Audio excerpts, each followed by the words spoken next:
ఈరోజు పాలసీలు తీసుకొచ్చి మేము చేస్తుంటే చూసి ఓర్వలేక ఇది నడవద్దు, దీన్ని సాగనీయొద్దు, దీని అడ్డం పడాల్సిందే అని చెప్పి ఈరోజు ఈ అల్లరి చేస్తున్నారు అధ్యక్ష. ఇంకొక మాట అడగదలుచుకున్నా. అక్కడ ఒక మిత్రుడు ఉన్నాడు, నాకు కూడా మిత్రుడే. 2014లో మేము అందరం కలిసే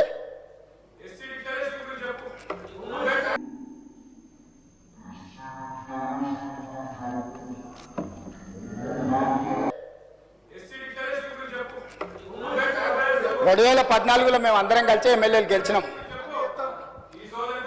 రోజు పొద్దున్న వచ్చి మాట్లాడేది ఏందన్న పరిస్థితి అని.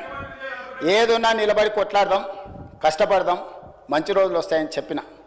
కానీ ఒత్తిడికో భయానికో ఆ రోజు 2014లో తెలుగుదేశంలో గెలిచిన 12 మంది ఆ పార్టీలకు పోయిన, ఒకరి తర్వాత ఒకరు, అందరు కలిసి పోలే. ఆనాడు తీసుకొని అందులోకి వెళ్ళి కొంతమందిని మంత్రులను చేశారు. పక్క పార్టీలకు గెలిచిన వాళ్ళను పక్క పార్టీ నుంచి తీసుకొని మంత్రులను చేసి ఈనాడు వాళ్ళే ఇక్కడికి వచ్చి పెద్ద పెద్ద స్లోగన్లు ఇస్తున్నారు అధ్యక్ష. ఎవరైతే పార్టీ ఫిరాయించిండ్రో, ఎవరినైతే ఎథిక్స్ కమిటీలో మెంబర్ చేసినామో ఆనాడు వాళ్ళే ఈరోజు పార్టీ ఫిరాయింపుల గురించి ఈరోజు గొప్ప గొప్పగా స్లోగన్లు ఇస్తున్నారు అధ్యక్ష. నవ్విపోదురు కాక నాకేటి సిగ్గు అని వెనకటికి సామెత చెప్పారు. వీళ్ళని చూస్తుంటే నిజంగానే సిగ్గు అవుతుంది అధ్యక్ష. అసలు స్లోగన్లు ఇవ్వడానికి అర్హత ఉందా అని. ఇది 2014 నుంచి 18. 2018 తర్వాత కాంగ్రెస్ పార్టీలో గెలిచిన ఎమ్మెల్యేలను తీసుకొని మంత్రులను చేస్తే ఆ మంత్రులే సీతక్కను అవమానించే విధంగా మాట్లాడుతున్నారు అధ్యక్ష. అసలు ఏ మాత్రం ఒక్క క్షణం ఆలోచన చేసినా, ఒక్క క్షణం వాళ్ళు కళ్ళు మూసుకొని గతాన్ని తలుచుకుంటే తల వంచుకొని సభలో నుంచి నడుచుకుంటూ బయటకు వెళ్ళాలి అధ్యక్ష. అట్లాంటి మీరు ఇట్లాంటి దుష్ట సాంప్రదాయానికి, ఇట్లాంటి దుర్మార్గమైన విధానానికి పునాదులేసిందే మీరే జాతి పితామహులు. ఇట్లాంటి దుర్మార్గమైన సంస్కృతికి మీరు వచ్చి ఊకదంపుడు ఉపన్యాసాలు, నీతిమంతులు, జాతిమంతులు, ఈ దేశాన్ని రాష్ట్రాన్ని ఉద్ధరించనిక పుట్టిన మహాత్ములు, మేము జాతి పితలమని ఇంతింత పొడుగు వాళ్ళే సర్టిఫికెట్లు ఇచ్చుకుంటారు. వాళ్ళ వ్యవస్థ ఎట్లుందంటే ఆ ఇద్దరు బాబామర్దులు, నా ఇప్పు నువ్వు గోకు జరిసేపు, నేను గోకుతా జరిసేపు అన్నట్టు ఉంది అధ్యక్ష. వాళ్ళ ఈపులు వాళ్ళు గోక్కొని, బాబామర్దులు ఒకరిపు గోక్కొని వాళ్ళిద్దరు సమ్మగా ఉందని అనుకుంటారు. పాపం వీళ్ళ అమాయకులు వాళ్ళు సమ్మగా ఉంటే వీళ్ళు సప్పట్లు కొడుతుర్రు. వీళ్ళ అమాయకత్వం చూసి నాకు ఏం చెప్పాలో అర్థమైతే లేదు. ఆడ బాంచు ఆడే ఏంది నిజామాబాద్లో ఏంది అది ఎమ్మెల్యే ఉన్నాడు కదా, మంత్రి ఉండే కదా, బాంచువాడే కాదు, బాలకొండ ఆయన జర మంచి ఆయనే అనుకున్నా. కానీ ఆయన కూడా ఇట్లా తయారయ్యిండు. అంతకుముందు కొంచెం ఏదైనా ఉంటే ఉన్నది ఉన్నట్టు మాట్లాడేటోడు. బాలకొండ ఆయన కూడా వాళ్ళతో చేరి సపోర్ట్లు కొడుతున్నాడు. ఎట్లా అధ్యక్ష? వాళ్ళ కుటుంబంకి కొంచెం గౌరవం ఉంది అధ్యక్ష జిల్లాలో. నాకు తెలుసు వాళ్ళ కుటుంబం గురించి. గౌరవప్రదమైన కుటుంబం నుంచి వచ్చిన మీరు కూడా ఇట్లా తయారైతే సమాజంలో మన కుటుంబాలకు ఉన్న గౌరవం కూడా పోతుంది. దయచేసి ఇట్లాంటి తప్పుడు విధానాలను ప్రోత్సహించకండి. రూమ్లోనన్నా తలుపు మూసి చెప్పురి. వాళ్ళు పిల్లలు కోతికి కొబ్బరి చిప్పి ఇస్తే నాకడానికి గీకడానికి సరిపోయిందంట. వాళ్ళ పరిస్థితి అట్టుంది. పెద్ద ఆయనే వస్తలేడు, తాను జడిన కోతి వనమల్ల చేడిచాయని పెద్దలు చెప్పారు. ఈ 1-2 కోతులు కలిసి మొత్తం ఈ సభనంతా వనమల్ల చేడిచిన కథ తీసుకొస్తారు అధ్యక్ష. దయచేసి ఈ పద్ధతి వద్దు, ఈ పద్ధతిని మార్చాల్సిందిగా చెప్పుకుంటూ, అదేవిధంగా అధ్యక్ష ఈరోజు నేను ఒకటే మాట చెప్పదలుచుకున్నా. పొంగులేటి శ్రీనివాసరెడ్డి గారైనా, రేవంత్ రెడ్డి గారి కుటుంబమైనా, ఇందులో ఎవ్వరున్నా ఈరోజు సిబిసిఐడి ముందర మీరు ఆధారాలు పెట్టండి. అధికారులు అందరూ సభకు రాని చంద్రశేఖరరావు గారిని మొదట రాజీనామా పెట్టించండి. సిగ్గు లేకుంటే మాటలు మాట్లాడతారు. సిగ్గులేని మాటలు మాట్లాడితే నాకు కూడా చికాకు వస్తుంది అధ్యక్ష. సహనానికి కూడా అర్థం ఉంటుంది. 1,10 లక్షల జీతం తీసుకొని సభకు రాకుండా ఇంట్లో ఉన్నాయననేమో రాజీనామా చేయడంట, జీతం వాపసు ఇయ్యడంట. రోజు 18 గంటలు చేసి 4.5 లక్షల ఇందిరమ్మ ఇండ్లు కట్టించి ఈరోజు లక్షలాది దళితుల, గిరిజనులకు, ఆదివాసీలకు ఇండ్లు ఇచ్చి వాళ్ళ ఇళ్లలో, వాళ్ళ ఇండ్లలో వెలుగు, వాళ్ళ కళ్ళల్లో ఆనందం చూసే పొంగులేటి శ్రీనివాసరెడ్డి రాజీనామా చేయాలంట. సిగ్గుండాలి మాట్లాడడానికన్నా కొంచెమన్నా. అంటే మీరు చెప్పింది వినకపోతే మంత్రి రాజీనామా చేయాలనా? మీ తాతలు దిగొచ్చినా జరగదు. మీరు అనుకుంటారో మీరేదో అరుస్తే గోల పెడితే వింటారని. మీ సంగతి అంతా తెలుసు. మేనమావకు చెప్పినట్టు ఉంది పుట్టింటి గొప్పలు. గురువింద కింద కింద ఎంత నల్లగా ఉందో తెలియదు, వాళ్ళ కింద ఎంత నల్లగా ఉందో నాకు తెలుసు. నేను మొత్తం చూసి వచ్చినాను అధ్యక్ష. ఇక నేను ఎక్కువ చెప్తే బాగుండదు, చిట్టా చెప్తే అసలు బాగుండదు. ఒకటే అధ్యక్ష, ఈరోజు నేను ఒక్క మాట చెప్పదలుచుకున్నా. రాజకీయంగా ప్రతిపక్షంగా వాళ్ళ అంశాలు లేవనెత్తడం, నిరసనలు తెలపడం, ధర్నా చేయడం, వాళ్ళు ఈ రకంగా ఏ డిమాండ్ చేసినా ఒక్క నిమిషం కేటీఆర్ గారు దయచేసి వినండి, ఇది వినాల్సిన సందర్భం, దయచేసి ప్లీజ్ ట్రై టు అండర్స్టాండ్. ఏ అంశమైనా వాళ్ళు లేవనెత్తవచ్చు, ఏ అంశాన్నైనా ప్రస్తావించవచ్చు. ఎందుకంటే జడ్పీటీసీగా, ఎమ్మెల్సీగా, ఎమ్మెల్యేగా, ఎంపీగా అన్ని చట్టసభలలో నేను పనిచేసి వచ్చిన. చాలామందికి లైఫ్ టైం మొత్తం ఎమ్మెల్యేగానే ఉంటారు, కొంతమంది ఎంపీగా ఉంటారు.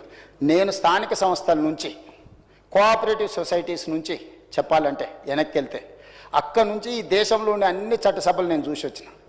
ఏ చట్టసభలైనా గ్రామాలలో ఉండే సమస్యల మీద చర్చకు వినియోగించుకోవాలి. గ్రామాలలో ఉండే సమస్యనే నియోజకవర్గ సమస్య, జిల్లా సమస్య, రాష్ట్రం సమస్య, దేశం సమస్య. ఏ గ్రామంలో ఆ గ్రామంలో సమస్యలు పరిష్కరించుకుంటే దేశమంతా సమస్యలు లేని దేశంగా ఉంటుంది.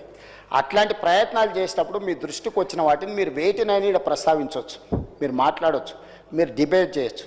డిబేట్ చేసిన తర్వాత ప్రభుత్వం ఒక నిర్ణయానికి వస్తుంది. నిర్ణయానికి వచ్చిన తర్వాత we have to move forward, next అంశానికి వెళ్ళాలి, నెక్స్ట్ అంశం ప్రస్తావించాలి. మేము అన్నట్టే ఈ ప్రభుత్వం నడవాలి, మేము చెప్పినట్టే ఈ మంత్రులు, ఈ ముఖ్యమంత్రి వినాలి అనేది ఇది అహంభావము, అహంకారము, దుర్మార్గమైన ఆలోచన. ఆ ఆలోచనను మీరు ఉపసంహరించుకోండి, మీ ఆలోచనల నుంచి మీరు తొలగించుకోండి. మీరు అందరు కూర్చోండి, ఒక్క నిమిషం స్పీకర్ సార్ దయచేసి. ఇప్పుడు తల్లిదండ్రులు, వయసు మీద పడిన తల్లిదండ్రులకు సంబంధించిన చర్చ జరుగుతుంది వాళ్ళ రక్షణ కోసం. ఖచ్చితంగా ప్రతిపక్షానికి మైక్ ఇవ్వండి, ఎంతసేపు మాట్లాడతారో మాట్లాడమనుంది. ముగిసిపోయిన అధ్యాయాన్ని తిరిగి మళ్ళీ తెరవండి అని అంటే తమరు అనుమతిస్తే తెరవచ్చు, నాకేం అభ్యంతరం లేదు. ఈ సభ మీది, ఈ సభలో ఉన్న ప్రతి సభ్యుడి హక్కులను కాపాడే బాధ్యత మీది. వాళ్ళతో పాటు నేనైనా, కడియం శ్రీహరి గారైనా, ఇక్కడున్న బట్టి గారైనా ఈ సభలో సభ్యులం. అందరి సభ్యులకు ఒకే రకమైన హక్కులు ఉన్నాయి. ఆ రకమైన హక్కులను కాపాడాల్సిన బాధ్యత తమరిది. ఒకవేళ నిజంగానే ప్రతిపక్షం చేసిన డిమాండ్ను ఒకవేళ అది రీజనబుల్ అని తమరు భావిస్తే, తమరు అంశాన్ని తిరిగి చర్చకు చేపడితే మాకు ఎలాంటి అభ్యంతరం లేదు. తమరు అది కాదు చర్చ ఇది జరగాలని తమరు ఆదేశిస్తే ఏ సభ్యులైనా సభ లోపల వినాల్సిందే. ఇది చట్టము, ఇది సాంప్రదాయము, లెజిస్లేటివ్ ప్రొసీజర్స్, ప్రాక్టీసెస్. దీనికి విరుద్ధంగా చైర్ను డిక్టేట్ చేసే ఈ డిక్టేటర్షిప్ ఎక్కడి నుంచి వచ్చింది అధ్యక్ష? పైనుంచి కిందికి ఆదేశాలు వస్తాయి, కింది నుంచి పైకి ఆదేశాలు వస్తాయి. అధ్యక్ష ఒకసారి చెప్పండి, ఎక్కడి విధానం ఇది? ఎక్కడుంది? ఇన్నేళ్ళ అనుభవం ఉంది అంటారు, ఇన్నిసార్లు గెలిచినాం అంటున్నారు. ఇన్నేళ్ళ అనుభవం ఉండి ఇన్నిసార్లు గెలిచి ఇన్ని రోజుల అధికారంలో ఉన్న మీకు ఈ కనీస పరిజ్ఞానం కానీ అవగాహన కానీ లేదా? ఉన్నా కూడా మీరు కళ్ళు మూసుకొని వ్యవహరించాలనుకుంటే సమాజం అంతా గమనిస్తుంది. దయచేసి స్పీకర్ సార్ మీరు ఆదేశాలు ఇవ్వండి, వాళ్ళని కూర్చోమనండి. వాళ్ళు కూర్చున్న తర్వాత వాళ్ళు ఏం మాట్లాడదలుచుకుందో, ఏ సభలో ఏ అంశం చర్చ జరుగుతుందో ఆ అంశం మీద మీరు చర్చకు అనుమతించండి. లేదు మీరు అన్ని చర్చల్ని వాయిదా వేసి వాళ్ళు అడుగుతున్న దాని మీదనే తమరు ఒకవేళ అనుమతిస్తే తమరు అనుమతి ద్వారా ఎవరైనా మాట్లాడవచ్చు. తమ అనుమతి లేకుంటే ఎవరు మాట్లాడడానికి వీల్లేదు. ఈరోజు నేను తెలంగాణ రాష్ట్రానికి ముఖ్యమంత్రి ఉన్నా, ఇంతమంది సభ్యులు మాట్లాడుతుంటే మీరు వాళ్ళందరికీ అవకాశం ఇచ్చినప్పుడు నేను మౌనంగా ఉండి, నాకు అవకాశం ఇచ్చినప్పుడు ఇప్పుడు నేను మాట్లాడుతున్నాను. ఇది విషయం. ఇక అసలు విషయానికి వస్తున్నా అధ్యక్ష. కడియం శ్రీహరి గారు కేసీఆర్ గారికి సరిసమానమైన ప్రజా జీవితంలో నుంచి వచ్చిన ప్రజాప్రతినిధి. ఎవరు కూడా నేను ఆన్ రికార్డ్ నేను చెప్తున్నా, కడియం శ్రీహరి గారి నిబద్ధతను, నిజాయితీని ఈ దేశంలోనే ఎవరు ప్రశ్నించజాలరు. నిజాయితీతో కూడుకున్న నిక్కచ్చిగా వ్యవహరించే ప్రజాప్రతినిధి. ఎన్నో మంత్రి పదవులు చేపట్టిన అవినీతి మచ్చలేని మంత్రిగా పనిచేసాడు. ఒక సీనియర్ లెజిస్లేటర్ను పట్టుకొని అధ్యక్ష రాజకీయంగా వాళ్ళకి ఏమైనా అభిప్రాయం ఉండను, రాజకీయం పట్ల వారికి ఏమైనా వ్యతిరేకత ఉండని నేను ఇవన్నీ మాట్లాడదలుచుకోలే. నేను ఒకటే అడగదలుచుకున్నా, హరీష్ రావు గారిని, కేటీఆర్ గారిని, మీ సభ్యుడు వ్యవహరించిన తీరును మీరు సమర్థిస్తున్నారా? సభలో ఈ రకమైన వ్యవహార శైలి ఈ సభకు మంచిదా? ఒక సీనియర్, అతను దళితుడా, అతను గిరిజనుడా అనే నేను ప్రస్తావిస్తలేను. అతను ఈ సభలో నాకు తెలిసి చాలా సీనియర్ మోస్ట్లలో 3-4 తీసుకుంటే కడియం శ్రీహరి గారు ఒకరు. వారి సీనియారిటీ, వారి అనుభవము, వారి నిజాయితీ, వారి చదువు ఈరోజు అక్కడ నిలబడి ఒక సూచన చేస్తే ఇంత అసభ్యకరంగా, ఇంత అసహ్యకరంగా ఎవరైనా వ్యవహరిస్తే ఈ వ్యవహారాన్ని హరీష్ రావు గారు, కేటీఆర్ గారు సమర్థిస్తారా? ఇది మీ పార్టీ విధానమా? ఈ విధానాన్ని మీరు ప్రోత్సహించదలుచుకున్నారా? రేపు కడియం శ్రీహరి గారికి జరిగిన అట్లాంటిది ఒకవేళ చంద్రశేఖరరావు గారికి జరిగితే మీరు ఆమోదిస్తారా? ఈ వైపులో కూడా ఉన్నారు, ఈ వైపులో కూడా అంతకంటే కండలు తిరిగిన వాళ్ళు ఉన్నారు. రాజ్ ఠాకూర్ ఉందా? రాజ్ ఠాకూర్ ఒకసారి నిలబడు. మా దగ్గర కూడా కండలు తిరిగిన వాళ్ళు ఉండరు అధ్యక్ష. తిరిగేసి ఆన్నే బోర్లేసి కొట్టనికి ఒక్కటేసారి తిరిగేసి కొట్టనికి ఉన్నారు అధ్యక్ష. కానీ ఇక్కడ కుస్తీలు కొట్టడానికి రాలే అధ్యక్ష. విఘ్నత ప్రదర్శించడానికి, అవగాహనతో మాట్లాడడానికి సభలోకి వచ్చినాం అధ్యక్ష. ఆకారం ఉంది కదా అని ఒక పెద్ద మనిషిని పట్టుకొని ఆ రకంగా అవమానించే విధంగా మాట్లాడడం, మీకు ఏదైనా అభిప్రాయం ఉండని, మీరు ఏ అంశమైనా ప్రస్తావించండి. కానీ ఈ రకమైన విధానాన్ని ఈ సభ క్షమిస్తే ఇక భవిష్యత్తులో ఈ సభలో కత్తిపోట్లు లేకపోతే కుస్తీల పోటీలు జరగాల్సిన పరిస్థితి వస్తుంది. దీన్ని ఇక్కడనే నిలువరించాలి, దీన్ని ఇక్కడనే నియంత్రించాలి అధ్యక్ష. అందుకే అధ్యక్ష, నేను చివరిగా నా సూచన, వాళ్ళందరూ చైర్లలో కూర్చొని చర్చలో పాల్గొంటే సభ్యులందరినీ సభలో కొనసాగించండి. లేకపోతే ఈ సభ్యుల్ని సభలో నుంచి రాబోయే 2 రోజుల్లో సభా వ్యవహారాలను నడుపుకోవడానికి వాళ్ళని సస్పెండ్ చేయండి అని చెప్తున్నా అధ్యక్ష. అదేవిధంగా అన్ని రకాల నియమ నిబంధనలు, సాంప్రదాయాలను ఉల్లంఘించి అసభ్యకరంగా, అవమానకరంగా వ్యవహరించిన పాడి కౌశిక్ రెడ్డి గారి విషయంలో ప్రత్యేకమైన చర్యలు తీసుకోవాల్సిన అవసరం ఉంది. ఈ రూల్ బుక్ అధ్యక్ష, rules of procedure and conduct of business in the Telangana legislative assembly, నాకు తెలిసి 2015లో హరీష్ రావు గారు లెజిస్లేటివ్ అఫేర్స్ మినిస్టర్స్ ఉన్నప్పుడే తెలంగాణ రూల్ బుక్ అమెండ్ అయింది.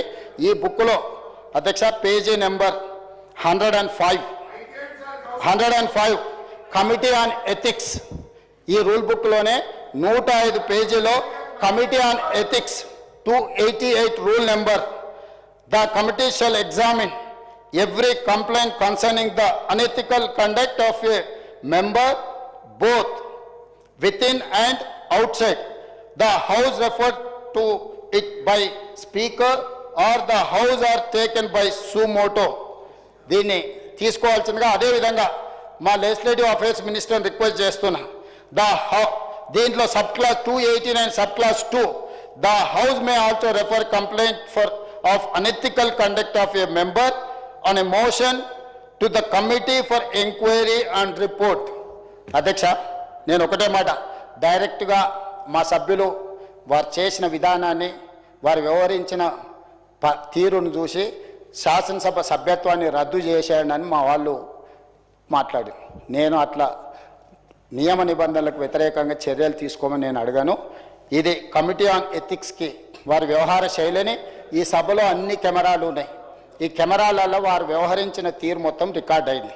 ఈ అన్ని ఆధారాలను ఈరోజు ఈ సభ ద్వారా మోషన్ మూవ్ చేసి లెజిస్లేటివ్ అఫేర్స్ మినిస్టర్ ఆ ఎథిక్స్ కమిటీకి మీరు రెఫర్ చేసి, ఎథిక్స్ కమిటీ ఇచ్చే రికమెండేషన్స్ మీద పాడి కౌశిక్ రెడ్డి గారి మీద చర్యలు తీసుకోవాల్సిందిగా ఆ కమిటీని కూడా, ఇప్పుడు కమిటీ లేదని వారు చెప్పారు, సమయానికి బాగా గుర్తు చేశారు అధ్యక్ష. ఎంబడే ఎథిక్స్ కమిటీని కాన్స్టిట్యూట్ చేసి హరీష్ రావు గారి సూచన మేరకు తక్షణమే ఎథిక్స్ కమిటీని ఈ సభ ముగిసే లోపల మీరు అపాయింట్ చేసి ఈ కేసును దానికి రెఫర్ చేయాల్సిందిగా ఈ సభలో ఒక సత్సాంప్రదాయాన్ని, రేపు భవిష్యత్తులో ఏ సభ్యుడైనా ఈ రకంగా బాధ్యతారహితంగా, అసభ్యకరంగా, అసహించుకునే విధంగా, సీనియర్ సభ్యులకు అవమానం జరిగే విధంగా వ్యవహరిస్తే ఏ రకమైన చర్యలు తీసుకుంటామో భవిష్యత్ తరాలకు, తెలంగాణ సమాజానికి ఒక దిక్సూచిగా ఉండే విధంగా చర్యలు తీసుకోవాలి. దయచేసి మళ్ళొక్కసారి నేను తమరికి విజ్ఞప్తి చేస్తున్న అధ్యక్ష సభానాయకుడిగా బీఆర్ఎస్ శాసనసభ్యులు సీట్లలో కూర్చొని సహకరిస్తే తమరి విజ్ఞప్తి మేరకు సభలో కొనసాగించండి. వాళ్ళు సహకరించకుండా ఒక దళితుడు స్పీకర్గా కొనసాగడానికి వీలు లేదు, అతను సమర్థుడు కాదు సభను నడపడానికని ఒక సందేశాన్ని బయట ప్రపంచానికి ఇవ్వదలుచుకుంటే సభ్యులందరినీ రాబోయే బిజినెస్ ఈ బడ్జెట్ సమావేశాలు మొత్తానికి వాళ్ళని సభల నుంచి సస్పెండ్ చేయాల్సిందిగా పాడి కౌశిక్ రెడ్డి గారిది కమిటీ ఆన్ ఎథిక్స్కి రెఫర్ చేయాల్సిందిగా తమరికి విజ్ఞప్తి చేస్తూ అవకాశం ఇచ్చినందుకు మీకు ధన్యవాదాలు తెలియజేస్తూ సెలవు తీసుకుంటున్నాను అధ్యక్ష.